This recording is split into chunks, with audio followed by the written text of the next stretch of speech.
High বন্ধুরা, আজকে আমার শ্রমের খুব একটা জিনিস কামড় দিয়ে দিচ্ছে।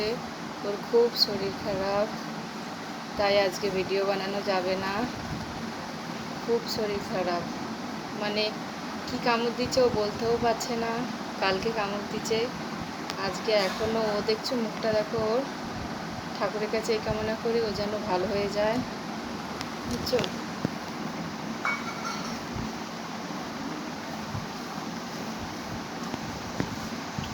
মানে জানিও না ওকে কি কামড়াইছে। কি কামড় দিচ্ছে বাবা বলো তো সোনা। ও তো বলছে পিঁপড়ে, কিন্তু ওর এত ফুলে গেছে, ওর কামড় দিয়েছে এমন এক জায়গায়, না দেখানোর মতন না বলার মতন। ছোট বাচ্চা, বুঝছো। দিয়েছে পাখিতে কামড়াইছে, পাখি তো ফুলে বালিশ হয়ে গেছে।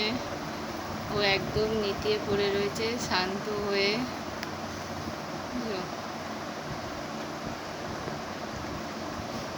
সবার কাছে এই কামনা, সবার কাছে এই কথাই বলি যেন আমার ছেলে ভালো হয়ে যায় তাড়াতাড়ি। ওর মানে খুব চিন্তাই হচ্ছে যে কখন ভালো হবে, কখন ফোলাটা কমবে, বুঝতেই পারছো।